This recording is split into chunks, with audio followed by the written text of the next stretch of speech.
All right, ready? Ready. Good to go. Hi, everybody. Welcome to CONSERVATISH episode 125. My name is Peter Feliciano, and I am your host. As always, make sure you follow me on Instagram at Peter_Feliciano, and make sure you subscribe wherever you're listening and support this podcast at patreon.com/conservatish. That money also goes towards my music and food things. So if you want me to stay alive, do that. Our wonderful guest today is Jess the Prequel. Hello, Jess. Hi. Hi, everyone. Yeah. Thank you so much for coming on the show. Thanks for having me. I'm excited we could finally make it happen. Yeah, for sure. First things first, before we continue into the wonderful discussion we're going to have, where can people find you? You can find me on all the places. I am on Instagram and Twitter at Jess the Prequel. And I am on Facebook as just Jess Prequel. And of course, PILFpodcast, podcast I'd like to fuck. It is on all the places: iTunes, Spotify, Google Play, you name it, I'm on there. Right. I use shitty ass Libsyn. Do you like Libsyn, or do you use a different hosting podcast? I use Anchor. I don't love it. I've been testing Zencaster, but I don't love it either. So I'm kind of sticking with Anchor until I find something I like better. Yeah. Yeah. I don't know what to, but I'm very happy you came on the show. First things first, I don't have any, usually things are very kind of up in the air when it comes to my podcast. There's no real strictness or exact timeline. But I did want to at least get out the way that thank you very much for being an open pervert. We need we need dirtbags in this world, and you are one. Yay! And I say that with all the love in my heart. Oh, I take it with so much love and warmth. You're welcome. Yes. My promise is that I will be a dirtbag pervert until the day I die. Yay! Because for a number of reasons. Number one, I think it's very comforting. I think the biggest thing, besides just the freedom and the celebration of sex and the celebration of all the weird little darker, little creepier parts that we don't really talk about in the open, I think it's just comforting to me to know I'm not the only pervert. You know what I mean? Like when someone hears something weird from their experience or from their past, I'm like, oh, I think it's freeing for people. It's definitely freeing for me. It's one of those things where it's like, oh, I'm normal. And I think that for me, and I think for a lot of women, I don't know if it's sort of the same experience for guys, but I think before I would say we hit 30, 35, the whole thing, you're playing that stupid dating game, and women feel compelled to pretend that we don't like sex or that we downplay how much we like sex. And then I don't know, I think we just get to it. I know for me, it was, once I got divorced, I was like, you know what? Like, I'm done pretending. I fucking love sex. And you know what? Most women fucking love sex. We're all perverts. All of us are. And I think it's so stupid. We have these pretenses like we're not. And that's what I hear what you just said to me is people being like, so I like this thing. And I'm like, yeah, most people like that thing. Like, that's a normal thing. You know what's so weird, too, is that it's not religion. Back in the 90s, 80s, 70s, 60s, even now, a lot of people have those weird inhibitions, and I think a lot of it comes from this religious upbringing and this idea of, but a lot of these people even are atheists, and they still feel kind of protective of this weird secret thought life, and I don't know why we still incorporate it into our lives. I think it's a lot of reasons. I think one is, we have the internet, which, fucking God bless those who, I remember high school sucked enough as it was without all of the shit I was doing online. Right. I can't imagine growing. And so I think that, teenagers are just shitbags, no matter what decade we're in. They're all fucking shitbags. But now they have a new amplification for their shitbagginess, and it's online. And so I think it's easier for women online, especially, again, I can't speak from the male perspective. I'm sure there's an element there for guys too, where, this whole idea of, oh, women are hoes and thoughts and that kind of a thing. And so I think too, it sort of makes them sort of shrink away. Which it fucking shouldn't, because even who cares what Joe Schmo in his mom's fucking basement wanking it to Pornhub thinks you're a hoe. Who fucking cares? But when you're younger, it does matter. You care what other people think. So I think that's part of it, is just this sort of ugliness that has evolved online. Right. That's true. That's a good point. I wonder if there's a natural need, and not need in a good way, but a natural instinct to be shameful. Maybe it just manifests in a lot of different ways. One of the ways for a long time, obviously, was religion, like I was saying before, but maybe now it's like a weird, it makes other people the other. Maybe it weeds out the more grosser, over the top pervertness that actually hurts people. You know what I mean? Right. Things like that. And I think, yeah. Go ahead. But I think now that we're I think people like you and hopefully my podcast, I mean, there's a lot of, as far as, I don't know if you've heard any of my nonsense, but I kind of go a little over the top sometimes, not hurtful for sure. But like, I talk about being, I got sober. I got sent to this boarding school when I was 15 years old. And it was an emotional growth boarding school where they send evil kids who won't stop getting high and stealing and pulling knives and all that fun shit. And a few months into it, I got in trouble, and I went into into this main house, and I accidentally saw that you could see into the girls' dorms. And I'm like 15, 16 years old at the time. So what do? I started doing a few months. Yeah. And, or for about a month. And all that like built up secretive shame, I think I find that just personally, there's something about the shame that I need, or something about the wrong or the taboo or whatever it is. But like I share that stuff, you know what I mean? And not because, I think it helps people, but also, that experience of mine was not something that I champion, for sure. I don't think it's okay to Tom, but to share that, I think other people have had that experience, whether they be 15 or 16 or whatever. And also to take away the shame from me is really, really important. Because as much as there's this weird part of me that wants it, it also makes me suicidal the longer you hold it in. Yeah. Do you think you still carry that shame, or have you let it go? I think I've found new ways to incorporate the shame. So like one of those things I've talked about a number of, I've been up and down in weight for a lot of my life. And if it's not one thing, it's another, you know what I mean? And I think we all kind of get fucked up from our childhoods. And I certainly don't blame my parents. I love them. I have close relationships with them. They did the best they could.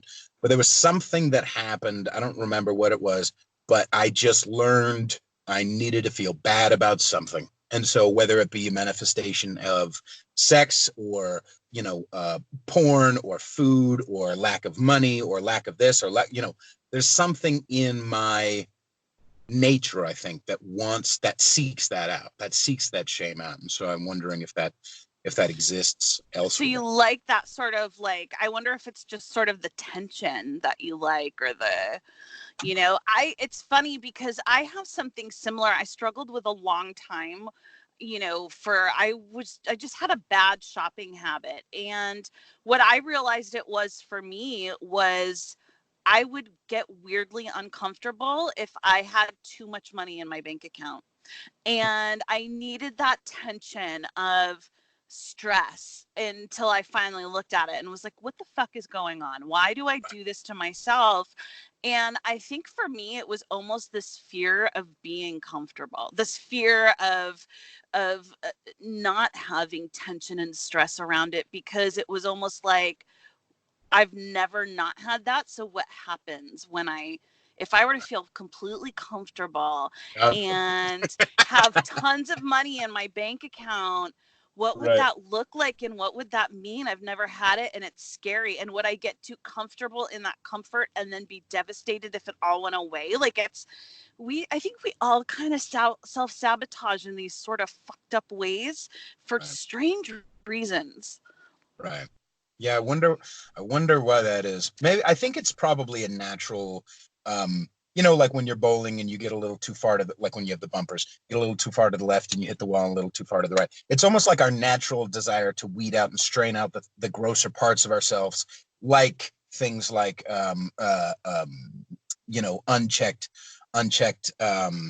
instincts and things like that, because as they progress, your shopping habit, as an example, would make you destitute, or as it progressed, my desire to have more taboo and more taboo would eventually, I don't know if I would hurt people, but you know what I'm saying? Like I certainly did. It's 15.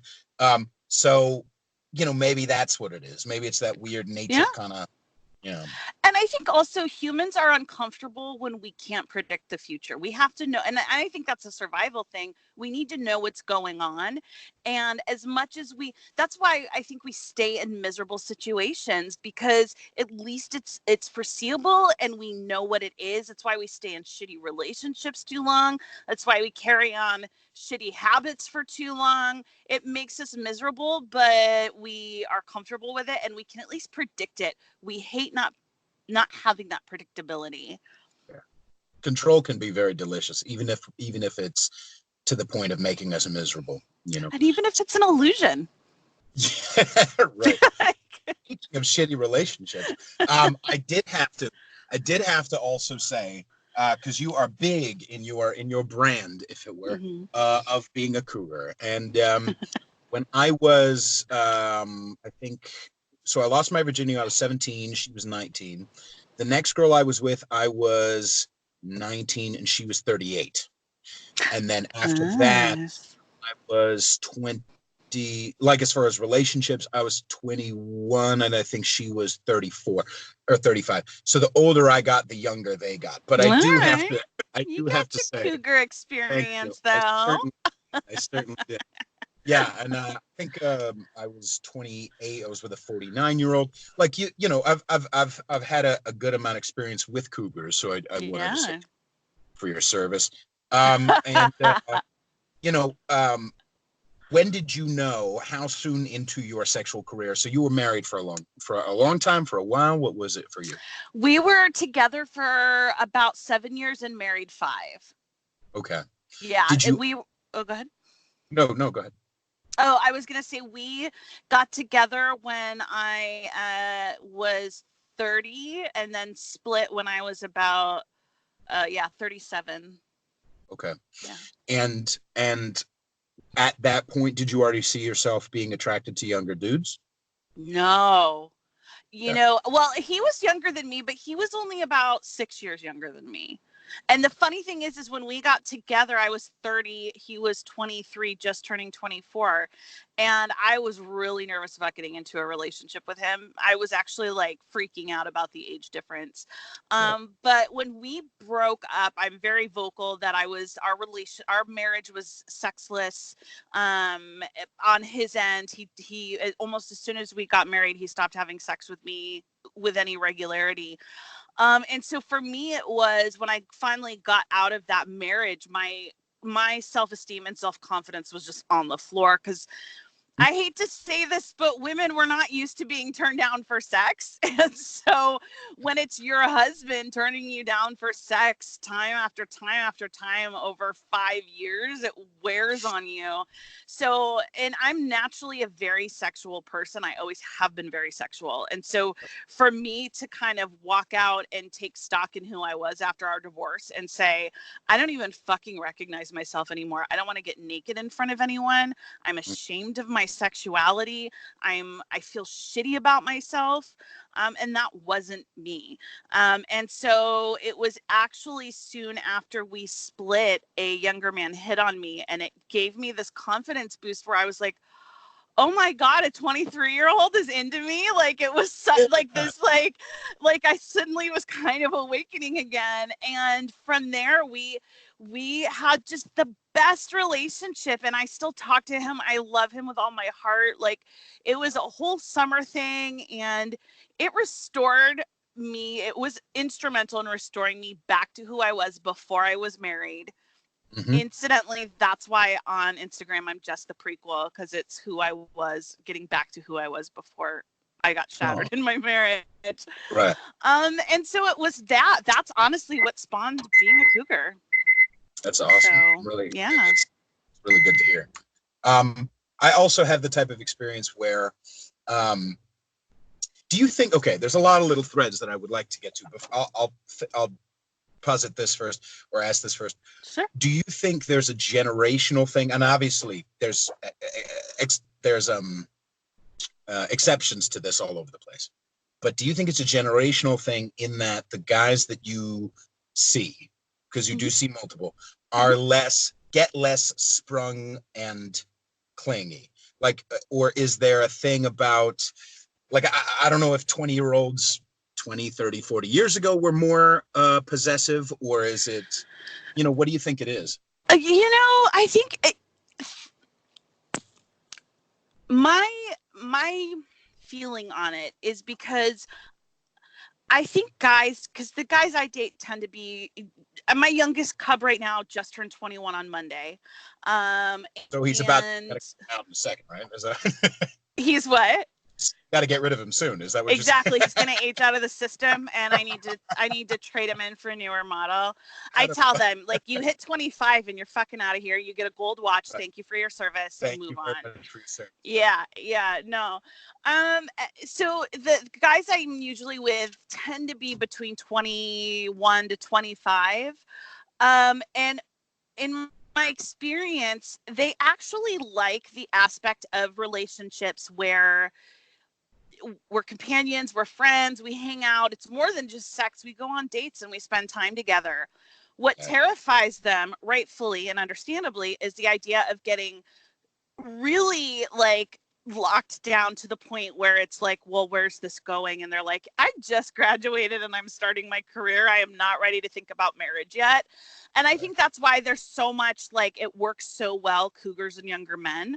And because I'm always straight with them from the beginning, like, listen, this isn't just a hookup. What I do, and this is how I work with my cubs, is you're free to see other people. I'm free to see other people. But we're going to have a relationship in that we're going to spend time together and we talk and we check in with each other and talk to each other. And they actually, in my experience so far, they love that, because it's kind of like, great, I want that companionship, but I also don't want to constantly be fighting with someone who wants to know where I am and wanting us to move in and want a ring. And, they're just not there yet. And so I find that they actually, like, really appreciate the dynamics of the relationship. I run into the same thing. So for the last 5 to 7 years, I've had relationships like that as well. I did have one that was alternately, monogamous and non-monogamous. But overall, no one has been a labeled girlfriend since for I think one in the last 8 years. But that does not mean, like, almost all of the girls that I've hooked up with, I have some sort of a friendship or some sort of a relationship with. Because honestly, a couple of things. Number one, the way I fuck, like, I want to know, like, I want to dig into the mind. Like, I'm a dominant dude. I want to fucking all that shit. I want to see that dirty little, that insecure little underbelly. I want you to feel comfortable. I want to be intimate. I want to be, but that doesn't mean intimacy does not need to fucking link into possession, into ownership. No. And personally, I think you have a much better, a much easier walk of it, because my experience is there's an unholy chasm. And I talk about this one. There's an unholy chasm between 27, I want to say, and 37, 36, where the desperation of females, that biological clock is ticking, and girls feel they have to lock me down or have to put expectations onto me. And it gets pretty frustrating, because either, like, girls who have had the best relationships that, like I was talking about, have been women who either have already been married, have already had kids, they've done the marriage thing, they've done and all of a sudden they're like, oh, okay, it's not all it was cracked up to me, but I like this part and like this. I'm going to use this. I'm going to use that. And they kind of piecemeal take what they want from it without having to have this giant fucking package, And I think that that's a big thing. We've been in this society for so long where your romantic path is so fucking prescriptive. You meet someone, you date, you meet, you get engaged, you get married, you have kids. And that is insane. That is not the timeline or the journey or path that works for everyone. And, you know, I think that people, and I mean, no one figures that out more than people who've been down that and been like, okay, that was not for me. But you know, I think too, like you hit the nail on the head when you said, I'm not monogamous with these girls, but I'm also not hooking up with them. And I think that we make things so black and white. It's either we're monogamous and this is headed towards something like marriage, or you're friends. And it's like, God, no, there is so much gray area in between there, and it's insane to think that you can't have that love and intimacy. I tell my cubs and I tell each other we love each other all the time. And that's just our relationship. I do love them. I would do anything for my cubs, and I know they would do anything for me. And I just told Morgan, my 21-year-old, not long ago, I was like, I look forward to the day that I can dance at your wedding. Like, that's just, you know, like, God's what a fucking hero. That's what I'm fucking talking about. I had one particularly who, and we love each other to death. She's probably my best friend.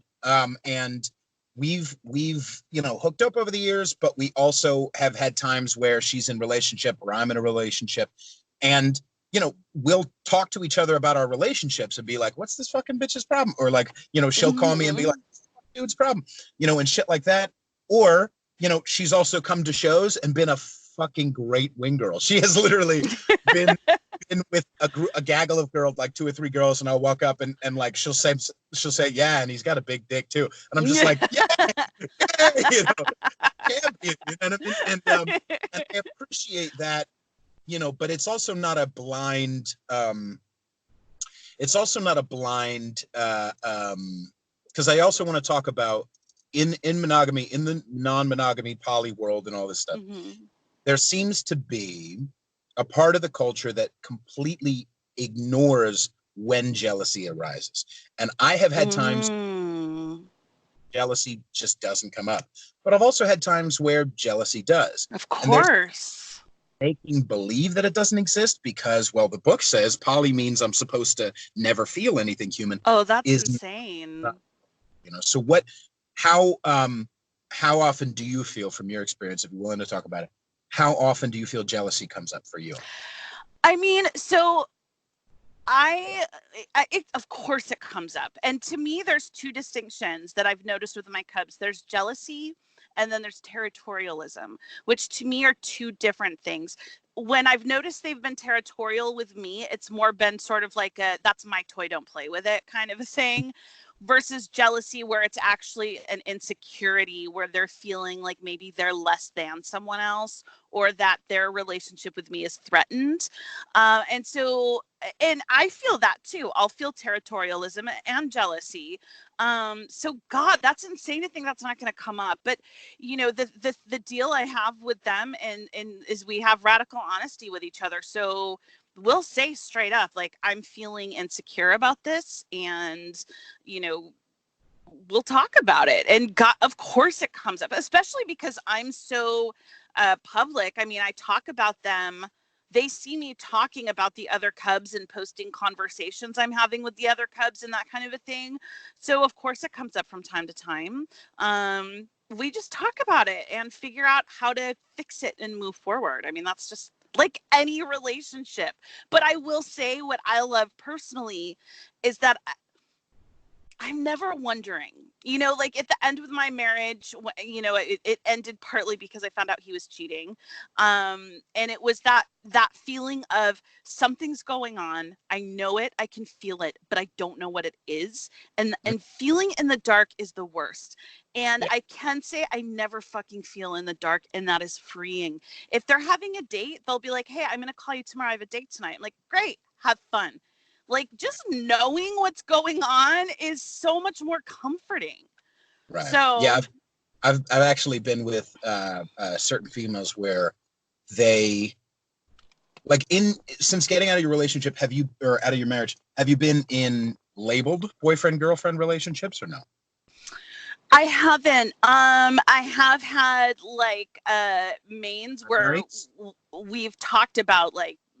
I had one where we talked about like we were gonna move in together and And we were still planning on having an open relationship, but I mean, we were going to be each other's person. So nesting is what they call it in the poly world.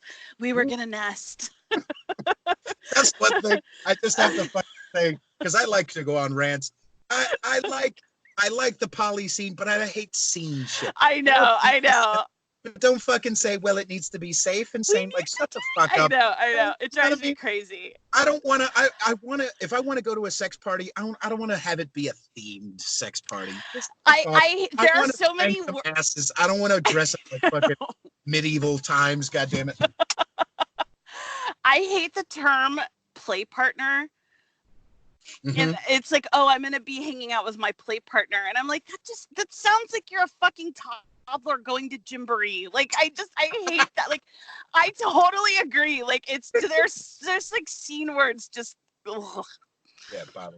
Yeah. Now I will ask, do you, if you're willing to talk about it a little bit more, because I'm interested in this idea. I've certainly been in lots of different I'm 33. And I've been in lots of different relationships and different versions of it. But I have been told many times by people who are in relationships that I actually would love to emulate parts of it, i.e. primary or living together or things like that, even marriage or kids. And one thing that I've heard kind of over and over of the ones that I actually enjoy being around them when they're together or ones I want to emulate is you just know. You just know that this is the right person for you. So did you feel that with your husband when you first got together? I did. He was my world. I called him my twin soul, and I didn't even believe in soulmates. But I was all in for him. Like, I was incredibly in love with my husband. And even when I found out he was cheating, that wasn't like the end for me. And it honestly wasn't the worst thing for me. Because I had said, because of our sex issues, at one point I had said, should we open up the marriage? I'm open to that. And he was horrified. And then a year later, I found out he was cheating, which was weird. Because I was like, I thought you said you didn't want to see other people. Right. I could have been fucking other people this whole time. Right. Think about all the wasted dick. But yeah, I mean, he was my person. I had no doubt in my mind. Everyone did. Everyone would be like, you guys are the marriage we aspire to have. Did you ever pick his brain about that? At the end, when finally honest was happening and you were actually decoupling, if you will, did he think that you were his one? So I will say, at the end, when I finally found out for sure he was having an affair, he was also deep in the throes of serious depression and was suicidal. And I actually, because I didn't want to leave him in that scenario, I moved into the guest room and had him quit his job. And then I supported him for another 6 months while he went through therapy and kind of sort of, got into a better place mentally. And so I will say he said a lot of horrible, nasty, ugly things, which were very uncharacteristic of him. He was actually, the entire time we were married, even though we weren't having sex, he was very loving and treated me very well. So these horrible, nasty things he was saying were very uncharacteristic. And we were seeing sort of a joint, it's called like a pre-divorce counselor. And so it's kind of like consciously uncoupling. And that, he even said, he's like, this isn't him. Like, this, you got to take what he's saying with a grain of salt.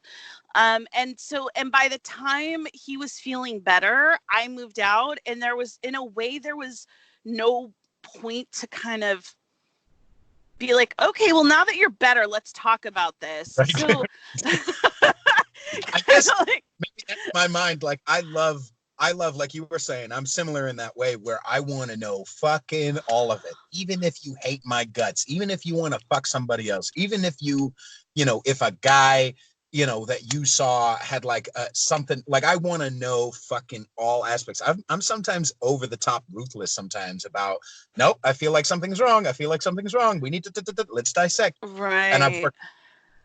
I'm better. But I love knowing all that. So what helped detach you from that desire to know? Well, I think it's honestly living together as roommates for 6 months. Um, I, I just felt pummeled. Like the night I found out he was having an affair, when I asked him about it, his response, and mind you, we hadn't been having sex often for 5 years. He had been saying, "It's not you, it's not you, it's not you." It's hard to not internalize it. Um, when I found out he was having an affair and asked him about it, his response was, "I'm not physically attracted to you and I never have been. I married you knowing that, hoping it would change, but it just never did." And I was like, oh, that hurts. Yeah.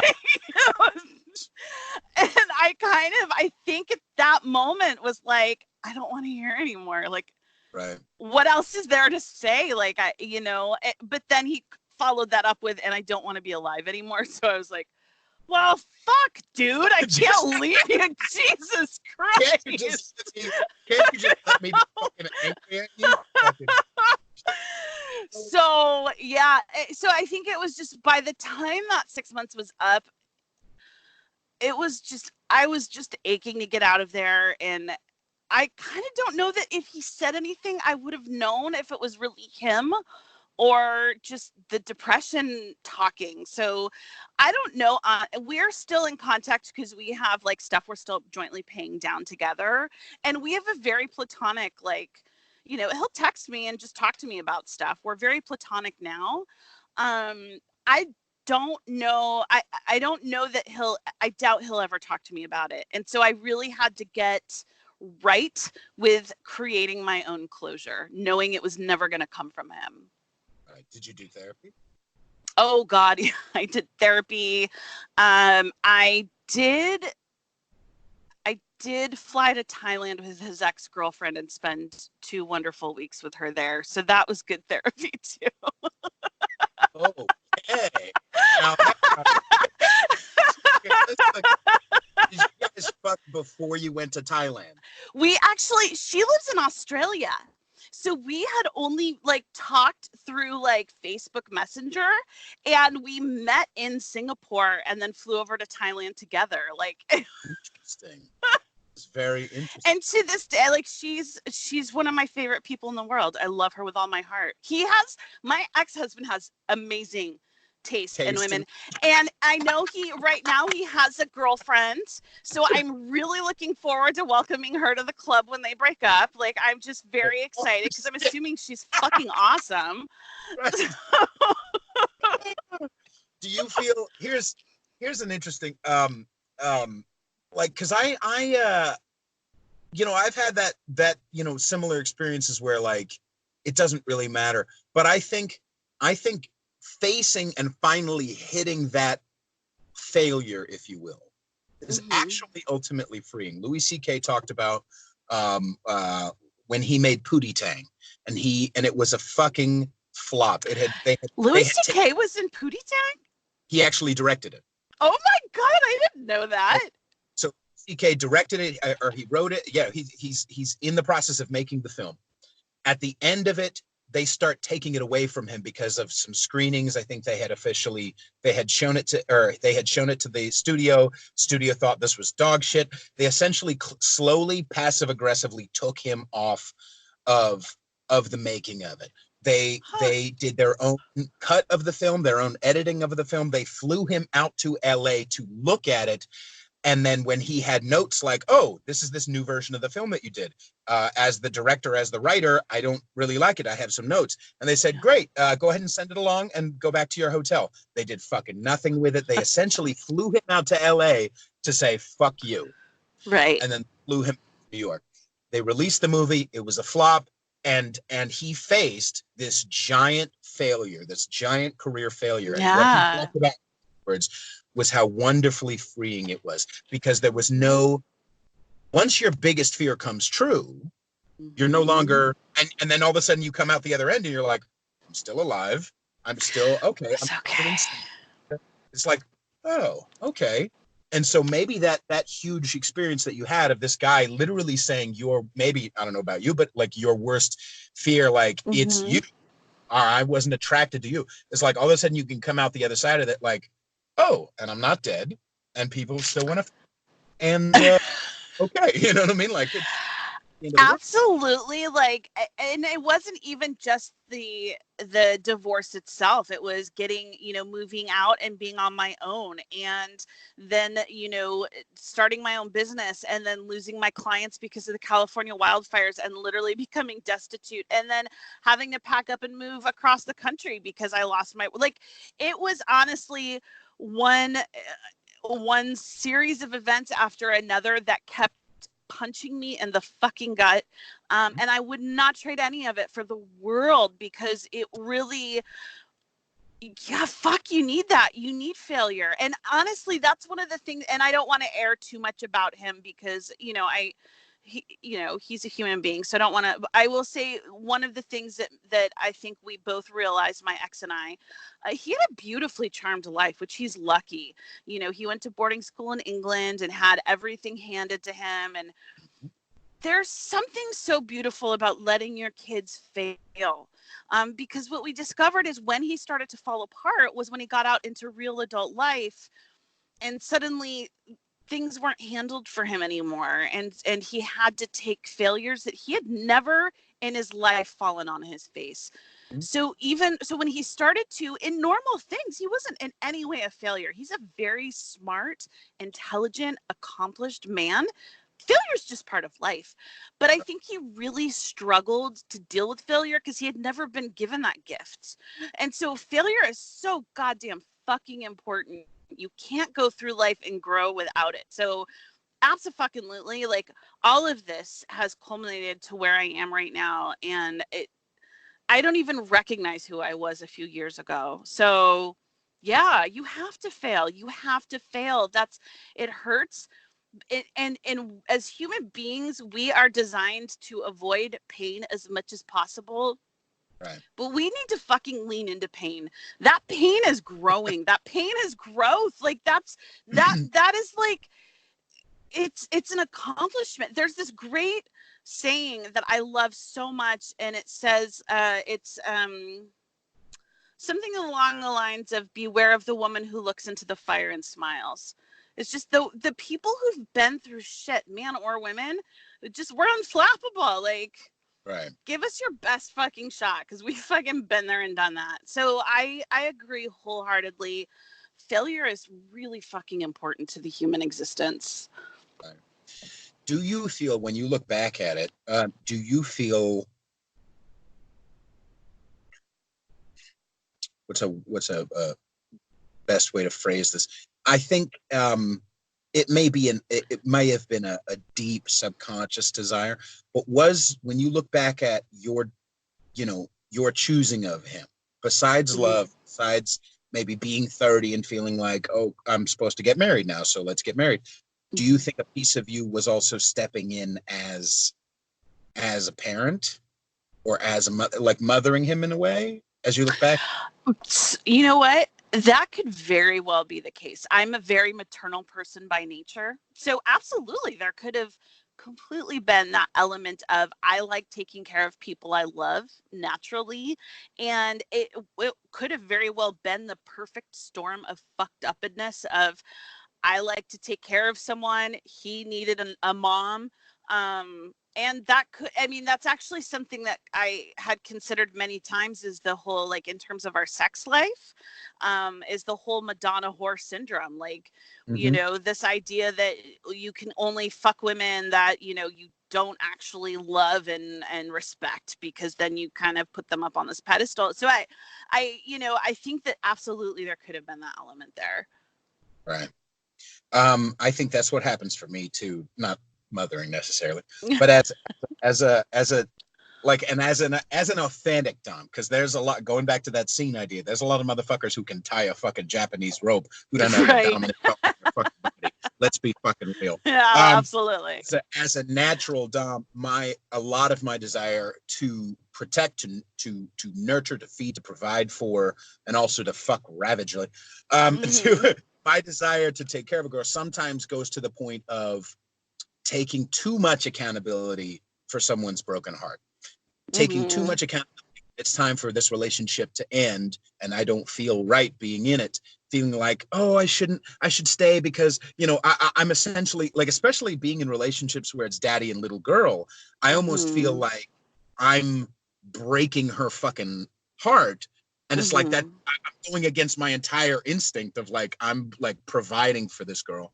It's really, it's motherfucker I still have to do a lot of work on that, I think going forward. For sure. I think it's one of those things that I know I consciously am, after my divorce am aware of, and that I'm this way with my cubs because it's so important for my cubs because they're young and a lot of them are, again, just starting their life in the adult world.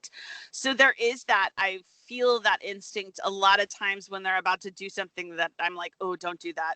I'm like, Jess, shut the fuck up and let him fall on his face. Like, right. It is a conscious effort to just be like, he's going to fall on his face, but he fucking needs to. And he knows that you're there to talk to when it happens. It's just, I focus my nurturing on things that aren't vital, like feeding them and fucking them and, being the support they need when they ask for it. But it's definitely a conscious effort to not mother them because that's just my natural, I'm a motherly person. So. Right. Ironically, for someone with no kids. Right. Well, nature finds a way, as said.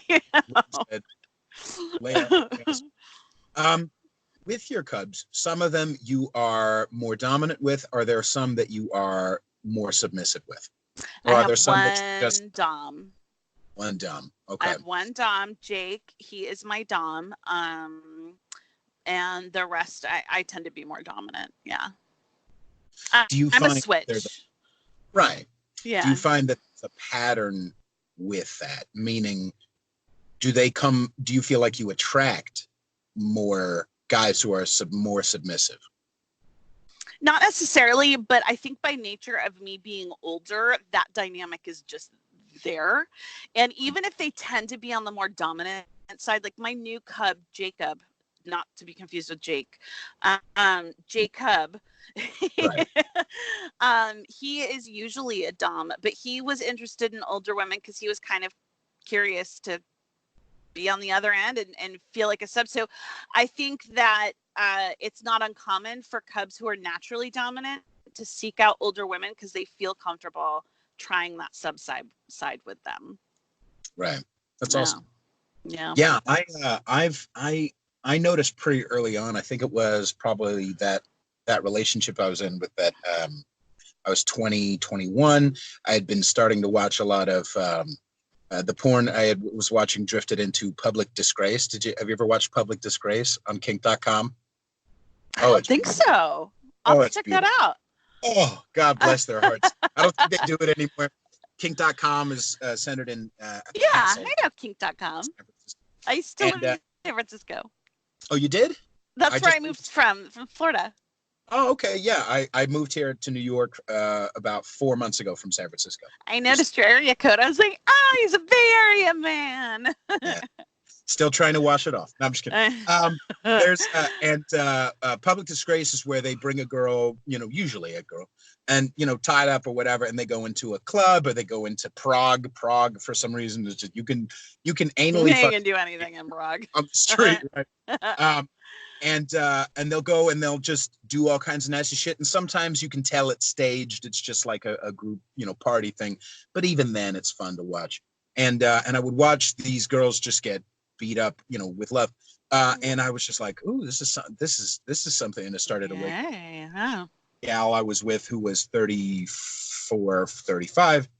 I started to play with more, even though I was 15 years her junior. I felt naturally inclined. It was a natural slip into, oh yes, I'm okay. And then the further I got into it, the more I like to play with it. But I was talking with someone.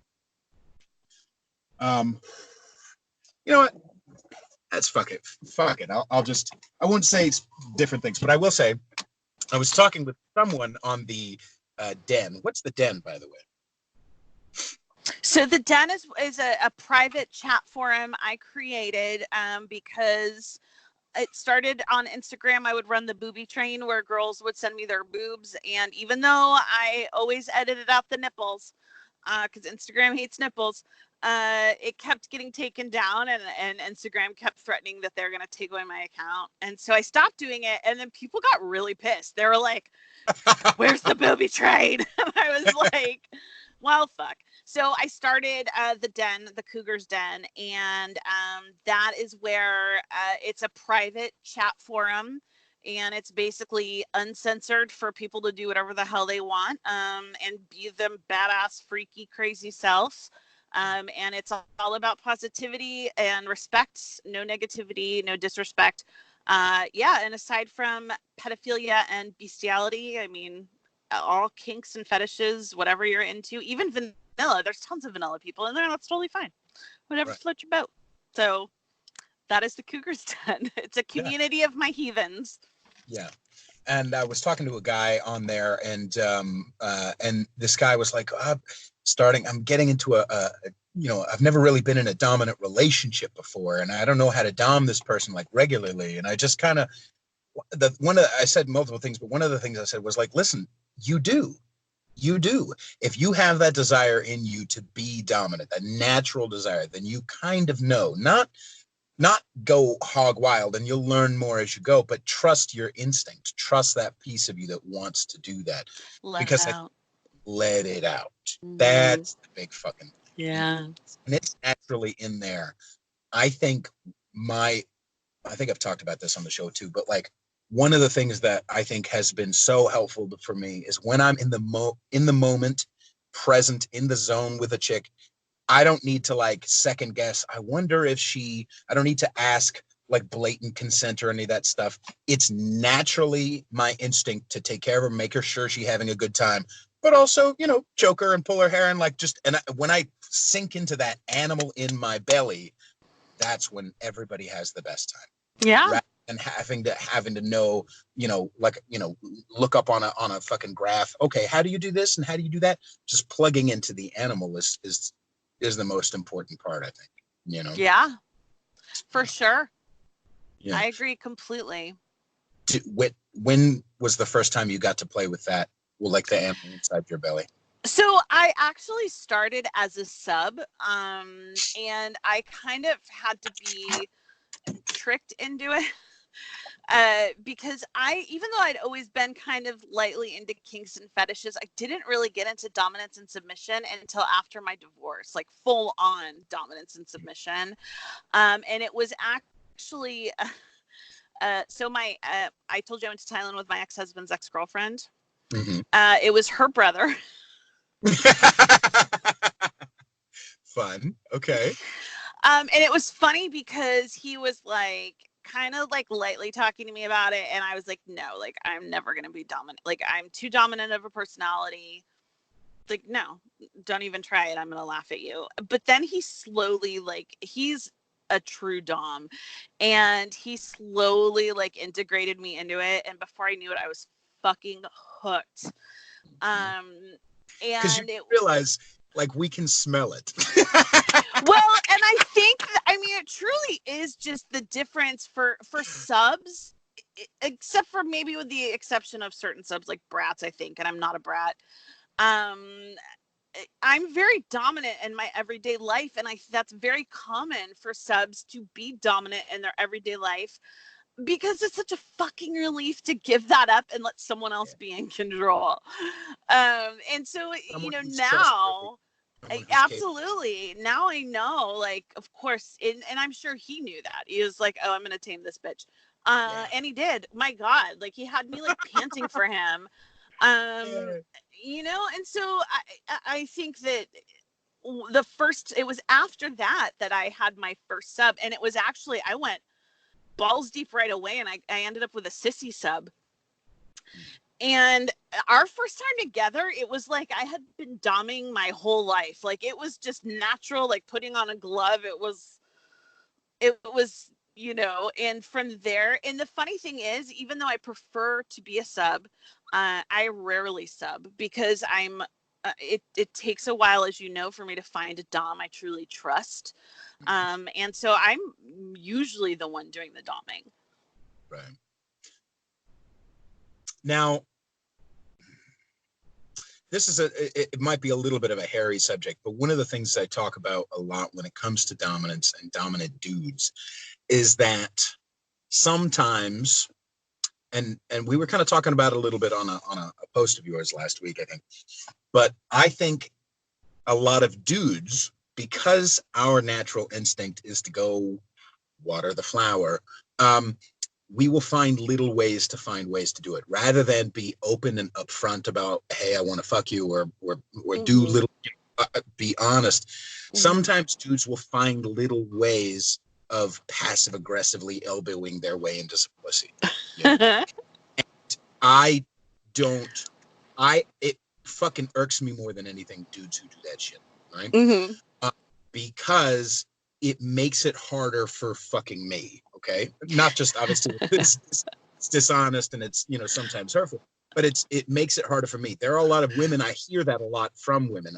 In fact, there's been multiple women in their 30s, late 30s, 40s who I start hooking up with, and I'm a breath of fresh air because they've been with a guy who's like, oh, gee golly, whatever you want, just, and not all subs are like that. I'm not saying that. Do you understand what I'm saying? They're like doormats. And girls will find little ways to check and see if you're a legit ass motherfucking man. And they'll find little ways to just to see if you're worth your shit as a man. And guys, rather than having the uncomfortable conversation, rather than set boundaries, rather than follow up and have uncomfortable communication, they'll just lean back because they want to nice their way into you staying, or nice their way into, you know what I mean? They don't want to rock. Yeah. And fuck that, man. I would rather take the L, as Therese O'Neill, my favorite comedian ever, God bless her, as he said, fucking take the L. I'd rather be honest in my bones than sell my soul. You know what I mean? Yeah. I don't know. It bothers me that dudes do that. And when I come across a girl who's been disappointed over and over by kind of faux masculinity or faux dominance, it really bothers me to no end. I don't know why. And I think any guy, guys nowadays will call themselves a dom when all they'll do is choke you and spank you. And it's like, no, you're not a fucking dom. Right. You just like rough sex, and there's a difference.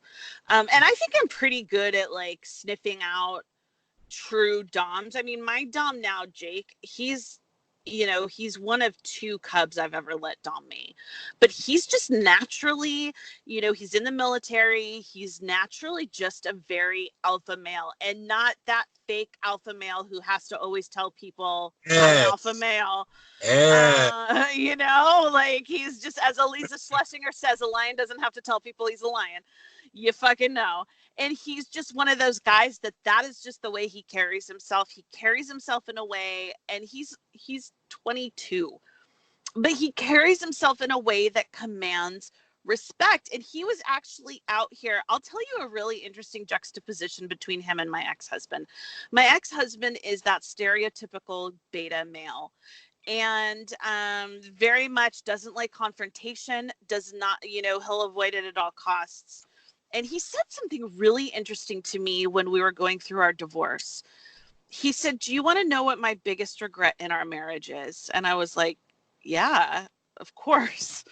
And he said it was at our rehearsal dinner the night before we got married. And I'd forgotten about this incident. We were at the restaurant, but it was like a restaurant / there was a patio area with a bar. So it was late and people were drinking, and this random guy was walking by holding a chair over his head, and he was just not paying attention to where he was going.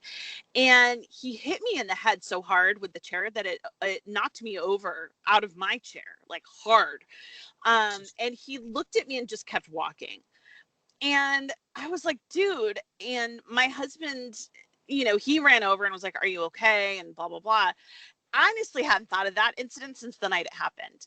He told me, he said, my biggest regret in our marriage is I never said anything to that guy or made him apologize to you. And I was like, that's your biggest regret? Like, I didn't even remember that. So the interesting juxtaposition is that Jake, my Dom cub, he was actually just visiting me because he's stationed in North Carolina. He was out visiting me a few weeks ago, and we were at a restaurant. I remember this story. Yeah, and there were the next table over was just some drunk, obnoxious guys, and they had, I thought it was water, but it was actually a bottle of beer that they shook up. They put their thumb over the thing and shook it up and let their thumb off, and it just sprayed everywhere, and including it like sprayed like one whole side of me. And so I was like kind of looking down, and Jake looks at me and he's like, did they get you? And I was like, yeah. And he bolts up, walks over to the table, and I was like, oh my God, what is he doing? He made them apologize to me. But and that was just for getting beer on me. But it was just, but you know what? I fucking swooned. Like, I was like, you take can't me home and nature, fuck me right now. Like, that delicious. Was hot as shit. Like, to have a guy be like, you disrespected my woman, apologize is so like. But see, it's a rubber band. It's a muscle. And if you start making concessions. Mm-hmm. There we go. If you start doing that as a dude, and it starts with little things like beer, or it starts with little things like not, holding the door open, and it starts little, and you just kind of get more limp and more limp and more limp, and I would rather be a stick in the mud. I have had what was a good example? I've seen this girl a few months ago, and she was kind of pulling some weird little like, where's this going kind of games, but not upfront games. Those little behind the scenes like games, aggressive, passive aggressive. Like, I don't really want you to do this, and I don't really, I can't remember what it was. It was reasonable. It was rational, and that's the most seedy fucking part. Is that on paper she could go, I don't know what you're talking about. And I made a point to be like, no, let's talk about this. I kind of feel, and I did it in a nice way. Yeah. I was like, you're kind of full of shit here. You know what I mean? And I was willing to have that conversation. And over it was like, no, I don't know. And like, I think it was the next day, she called me and she's like, yeah, I think you were right. Like, and I was like, you fucking goddamn right. You know what I mean? Like, I would rather, because I know what the fuck, you know what I mean? And sometimes I'm wrong, but I would rather be overly protective of, not of our roles, but like of my role as a dude. Yeah. I would rather be overly protective of that than, because it doesn't just negatively affect me and the way I walk through the world. It also affects our relationship. If it affects the way she sees me, it affects the way, you know what I mean? It affects the way she feels safe and the way she feels confident about us. I can't let that happen, No, I think that makes perfect sense. And I think that the lines have gotten fuzzy and the climates have changed. And even, I mean, we were both in the Bay Area. Fucking, it was all soy boys out there. And if you dared have any modicum of masculinity, you were basically shamed, and you're being toxic and all this toxic masculinity. And it's like, no, it's okay for guys to be guys. They're not allowed to rape us. They're not allowed to beat us, but they're allowed to be masculine. Like, what the fuck is wrong with that? Like, not everyone wants that. That's fine. But some of us do. So let's stop fucking making it a dirty word. Like, I like when a guy's masculine because it makes me feel more feminine. And I know when I'm super feminine, it makes my man feel more masculine. That's an okay, it's not the dynamic for everyone. That's fine. But it's the one I fucking want. And I shouldn't be ashamed of it. And a man shouldn't be like, oh, I'm afraid to say that I'm masculine because I'm going to be called a fucking rapist and everyone's going to be blowing up my feed with #MeToo. Like, and that's kind of what it became for a little while. It's simmered down a little bit. But, I think that masculine, and you know what? Here's the thing too. I've met some very you're from the Bay Area. I know you have too. There are some masculine fucking women out there. Fine. You know what? Let's talk about it as an energy. There is masculine energy and there's feminine energy. Like, And I think that it plays off itself so perfectly with the yin and the yang. No matter what genitals you have, it's just that energy just goes together beautifully. And I think that there's this idea that masculine means you're trying to be superior, and it's like, no, because without the feminine there is no masculine, without the masculine there is no feminine. We complement each other. Neither one is better, but we're both vital to you know, the existence of the other. Right. And I will be protective of that role, even if that role means, because often masculinity looks self-sacrificing.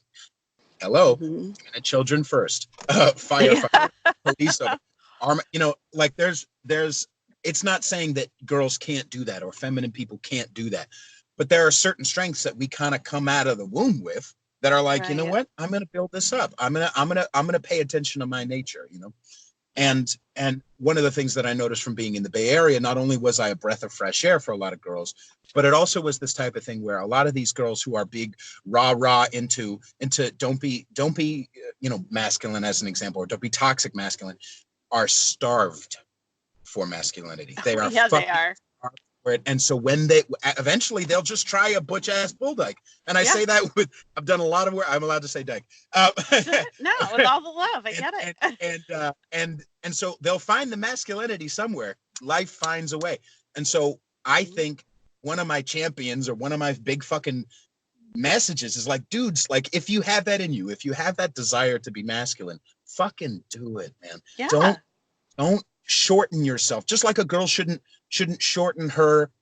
be overly like I had this experience 2 weeks ago. I asked this girl out and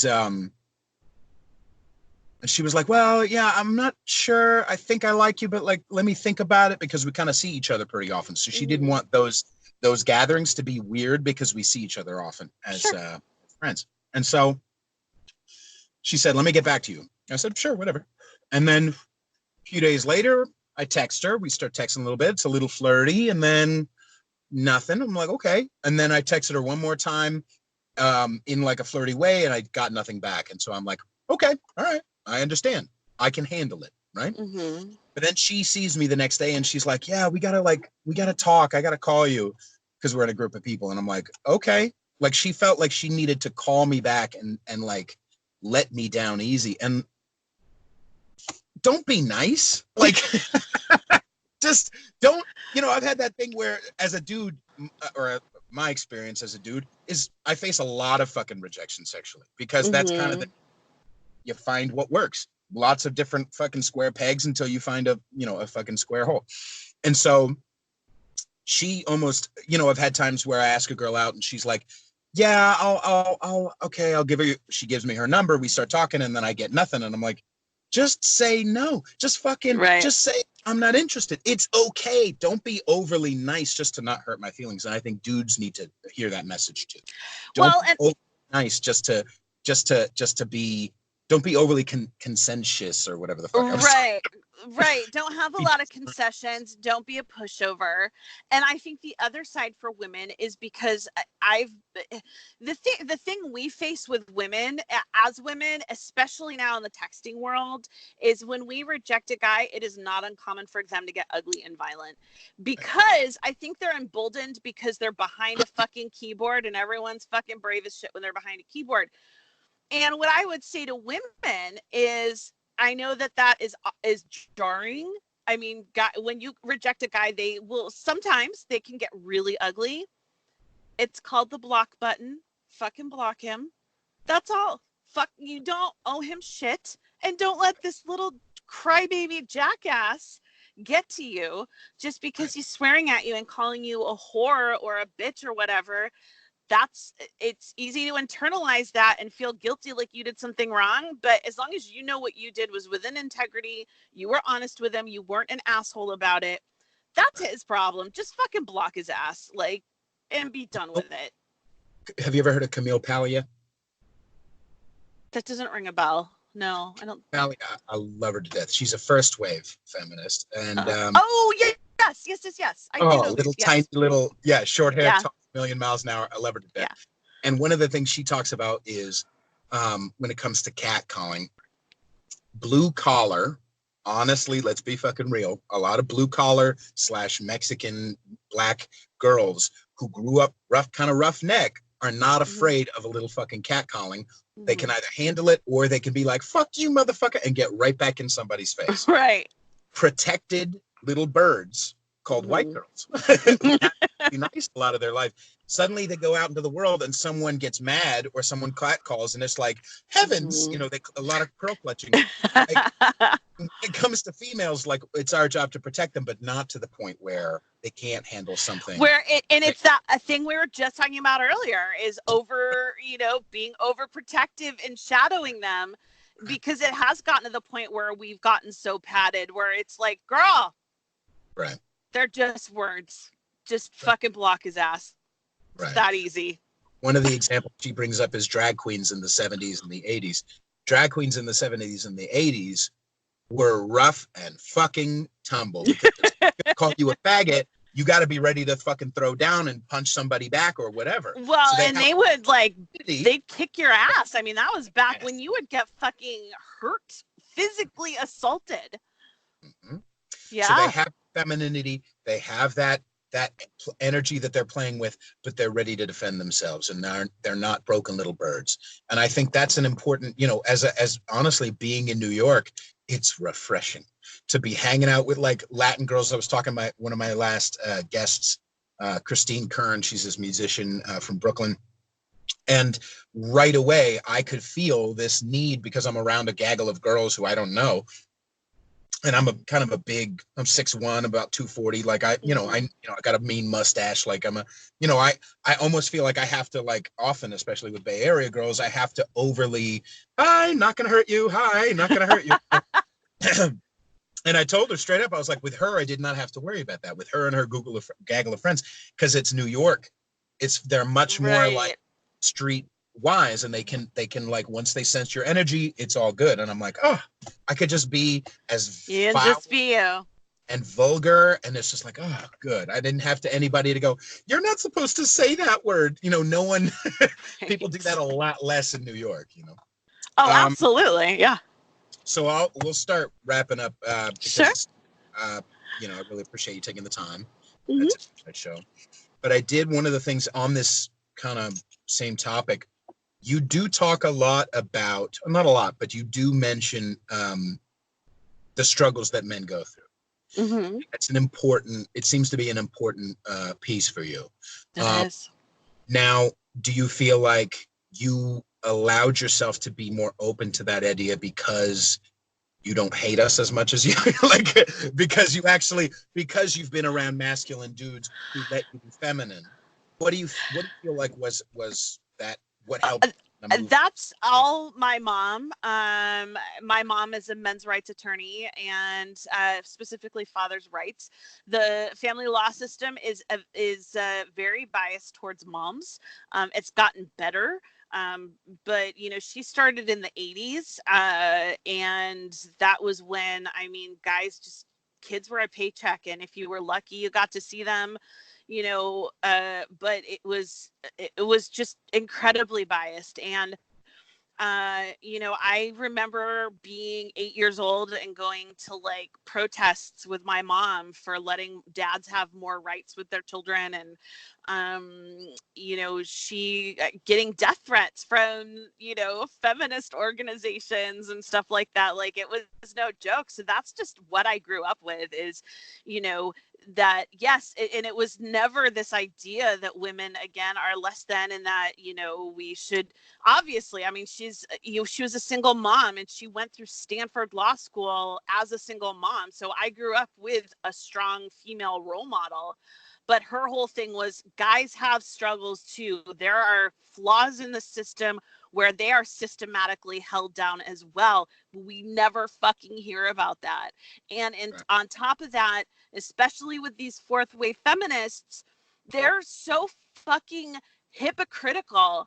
They're some of the biggest perpetrators of toxic masculinity that they fucking scream about. And it drives me crazy because they're the ones that downplay and dismiss men's mental health and calling men pussies and acting like men's health doesn't matter, while conveniently ignoring the statistics that men are killing themselves at astronomical rates because we're not addressing their mental health needs. And I think that is such fucking hypocrisy, and it's such a critical issue that needs to be addressed. So I would say that it started out because that's just how I was raised and who I was raised with or raised by, and then from there it kind of deviated sort of into my own, just experiences and what I've observed in the world. And then obviously when I went through the stuff with my husband and his own mental health issues, I was like, looking for resources for him. I was reading every book I could get my hands on about depression and suicide. And that really opened my eyes up to what a widespread issue it is. So I think it was kind of just all of those things that came together that's made it continue to be an important platform to me. That's a really, thank you for doing that. Yeah. It's, have you faced backlash from people on Instagram? Oh, fuck yes. Instagram, Twitter. It's almost always from women who think I'm trying to be that one of those, like, not like the other girls, like, oh, I defend men and I like football and I don't hang out with girls ever. Like that girl, that's what they think I'm trying to be. And which is essentially a girl who's attention seeking. Please fuck me, please love me. Right. Yeah. And I'm like, that to me proves my point, that the only way a woman could possibly be on the side of men is because she's wanting validation from them. It can't possibly be that there's actually a valid need. Right. Yeah, it reminds me of a lot of as far as two things. But as a quick aside, I have met bull dykes who I love to death, friends of mine, who will talk endlessly about turning out straight girls and being pretty goddamn toxically masculine to straight girls about, like, well, it's just this until so is spaghetti until it gets wet, and like being like really fucking aggressive. Yeah. And a guy does it is like, how dare you, so that's number motherfucker. Yeah. And number two, there's a lot of as you know, the name of the show is CONSERVATISH, and the main reason why I called it that is because it's more catchy than the Peter Feliciano podcast, but also because in the Bay Area, not so much in New York, but in the Bay Area, it is really hard to humanize a motherfucker who is outside of the Bay Area politics of the party line. And I have a very close family member who's a lesbian who voted for, right? I have been to Oklahoma and I've seen haggles of conservatives running around, and everyone's kind of nice still, like they're okay. Like there's black kids running around and gay kids running around. It's like it's not the fucking 80s anymore. And I wanted to have a place where I could talk about being conservative, where like, how can't I like gay people and guns? Like, do I have to fucking pick a side? Yes, you have to. And I've had black men on my show who are fans of Trump, who will get called coon, who will get called Uncle Tom, who will get called all kinds of shit, not just from black people online, but also from white people. Yeah. Because they like Trump or because they're conservative. And so it reminds me of that same thing where we have these principles, we're these feminists, or we're these liberals, we have these principles until they don't, and we're happy to break those principles if it serves our purpose, if it serves our team. Right. And if you do not put a principle above the personality, you do not believe in the principle. If you don't believe in free speech, if you believe in free speech up until this, you don't really believe in free speech. Right. And honestly, and there's nothing really that fucking, I mean, I'm not going to have a genuine white supremacist on my show. Shut the fuck up. You know what I mean? Like, that's not interesting, nor would I want to, you know what I'm saying? No, I mean, I'm fucking half Puerto Rican. Why the fuck would I have so like, but I did want to have a place where a platform can be where we can be equals, Yeah. I think it's important to hear, I mean, have you seen that video? What's that video? There's this one men's rights activist who does a TED talk, who also gets death threats, and she went into interviewing all these men's rights activists, these men, with the idea she's gonna meet the enemy. Did you see that TED talk? No. It's pretty interesting. I'll send it to you. she goes to these guys because she's a journalist and she wants to see the underbelly of these douchebags and these rapists who are awful men's rights activists. And she starts interviewing these guys, and she notices after a little bit of time that she's not actually listening to any of them. She's waiting to hear buzzwords so that she can spin it a certain way inside her head. She's waiting to hear buzzwords so that she can justify the expectation that she went into these interviews with. But then something cracked in her, and she started realizing, oh, yeah, the suicide rate. Oh, divorce. Oh, children. I mean, there's a lot of shit, and this isn't a teeter-totter. This is not like men have it bad and therefore women have it better, and like who's worse. Right.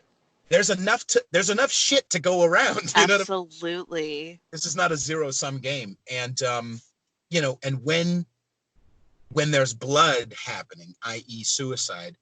Let's stop the bleeding. Let's stop the hemorrhaging. That's more, you know what I'm saying? Yeah. People are dying. It has to stop, and it has to be, the other thing too is people react when you make them feel defensive. I think I want to say Eleanor Roosevelt has this great quote where in the end, whatever your cause is, people won't remember the cause. They'll remember how you made them feel about it. And I know guys that I have turned, I hate to say that word, but when they first come to my page and they don't yet know what I'm about, and they're immediately defensive because that's just kind of the posture they're used to taking online with women. And when I talk to them, or I'll reach out to them and I'll be like, hey, like, this is the pro men page, like, we're cool here, like, blah, blah, blah. The quickness with which they drop that facade and are like, this is so great. Thank you. It's almost like we come online with our hackles up. And if we're actually just stop being assholes, I think a lot of the I look at the feminists are all over Twitter, the fourth waves, and they're so fucking, like, you can't even talk to them. You can't reason with them. It's anger. And it's like, this is why guys are assholes to you online.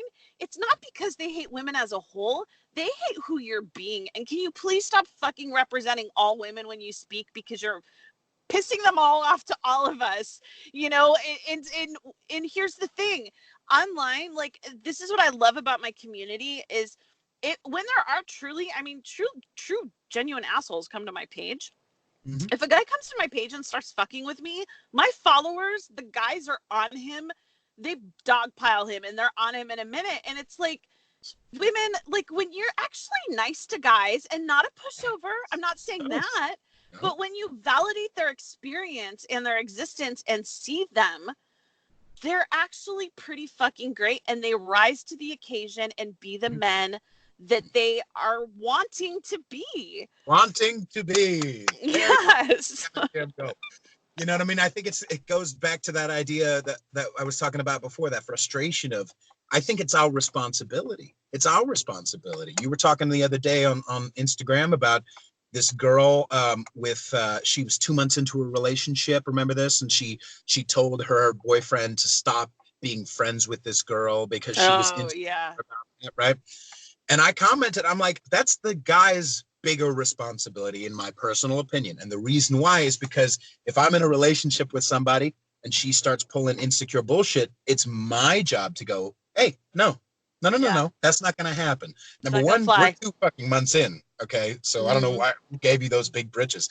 Number 2, and there's now a boundary. And if you keep trying like, I can help you feel less insecure. I can talk to you about it. I can explain. I can show you, actually she's a lesbian. Like, I can do things to make you feel more comfortable. But the reality is, it is my responsibility to either not tell the truth and not be honest because I don't want to have an uncomfortable conversation, and just tell this friend of mine who's a female that, oh, my girlfriend says I'm not supposed to. That's absolute bullshit. Be the agreed. As a dude, be the pillar, and practice that thing of saying the thing that might make you uncomfortable. I mean, it's over the top, but Patrice used to say, like, a lot of women's power is in your fear of what they're going to do. meaning this. The power in that dynamic of man and female in that relationship is your fear that they're going to kill the pussy. You are no longer going to be allowed holding the pussy hostage. Be solid enough in your manhood to say, okay, kill it. Don't fuck me anymore. I'm still going to be honest, because at the end of the day, when I go to bed, I have to face my fucking self. And guys, if you are with a woman who is using pussy as a bargaining chip, find a new woman. That's insane. Yeah. That's fucking ridiculous. But it's passive. It's passive. It's subconscious. It's, you have to do what I want you to do, otherwise I'm gonna leave you. And you know what? At a certain point, when you keep making that decision, exactly. When you keep making that decision, okay, please don't leave me. She's going to leave you anyway because she doesn't respect you. Anyone who makes the "if you don't do this, I'm gonna leave you," that is such a childish, immature, manipulative. Get the fuck out. Just don't. Just get the fuck. I have no patience for that bullshit. Like I date 21-year-olds who wouldn't pull that bullshit on me. Don't fucking pull that bullshit. That's insane. That is ridiculous. There are women out there who are gonna sit down and have an actual conversation with you like an adult. No pussy is that good. I'm sorry. Yeah. That's what I was gonna say. Or that's what I was saying to myself. And this girl was like, she had a sit down conversation almost with me over the phone. It's gonna be a no. I'm not gonna. That one I was talking about earlier. Yeah. I'm like, do you think you're hurting me? Like, yeah, like you could just. Like, it doesn't have to be like this. I have to see this chick all the time. But like, I almost wanted to say, like, your pussy's not made of gold. You're not breaking my heart right now. Like, I'm. Oh, okay. I got some rejection. Fucking add it to the list, bitch. Like, I'm not fucking, like, oh, gee golly. I wasn't writing letters in the sand of, her last name and my last name. You know what I'm saying? Like, Jesus. Anyway, yeah, we'll start wrapping up. Thank you so much for doing this. My pleasure. It was so much fun. I'm glad we could finally do it. Where can people find you? Instagram, Twitter, at Jess the Prequel. PILF, PILF podcast on iTunes, Spotify, and Google Play. Awesome. And is that a weekly show? Yes, I am bad about getting it out weekly, but I do my best. Yeah. That's really cool conversations with people. Yeah. And then obviously people can also go to the Cougar's Den off of the PILFpodcast.com. People can sign up. The website, PILFpodcast.com. Yes, the link is there. The link is also in my Instagram bio. Awesome. Yep. Ladies and gentlemen, thank you so much for watching CONSERVATISH. There's a new episode every Monday. This week, actually, both last week and this week, whenever this comes out, there's going to be an episode on Monday and Thursday because I'm the hardest working motherfucker in the world. I'm so humble too. And you can find my music. I just came out with an album a few months ago, Peter Feliciano, Feliciano, similar to like Jack Black meets Jeff Buckley. But that's available everywhere. And there's also, make sure you subscribe wherever you're listening, leave us a review, rate it, and share it with your less offendable friends. And you can find me on Instagram at Peter_Feliciano and on Facebook and Twitter and all that bullshit too. And yeah, thank you so much, Jess. My pleasure. All right. Talk to you soon. Have a good day. Bye-bye. Bye.